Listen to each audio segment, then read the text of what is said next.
Ce possible nouveau confinement adapté s'explique, vous le savez, par la progression vertigineuse de l'épidémie.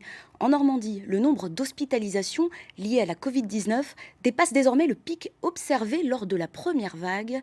L'Agence régionale de santé dénombrait hier 794 hospitalisations dans notre région, dont 105 en réanimation. C'est 150 cas de plus que vendredi dernier.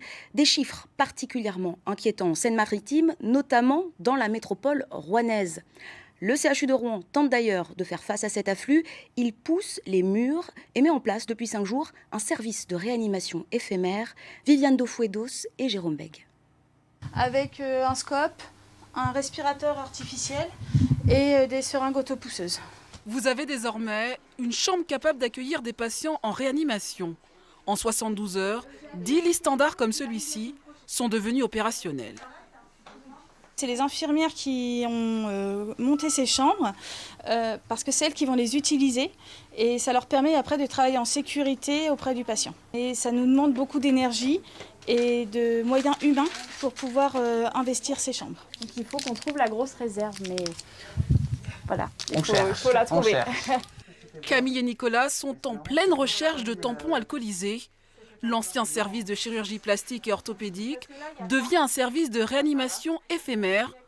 Il est encore en cours d'installation. Le centre hospitalier universitaire de Rouen se prépare à affronter la seconde vague épidémique du Covid-19. En fait, comme il y a pas mal de choses qui ne sont pas rangées comme habituellement dans nos réanimations, c'est vrai que là, pour remplir les chariots, c'est un peu compliqué, mais on y arrive. Et il y a beaucoup d'entraide, du coup un esprit d'entraide vraiment et de solidarité qui s'est mis en place.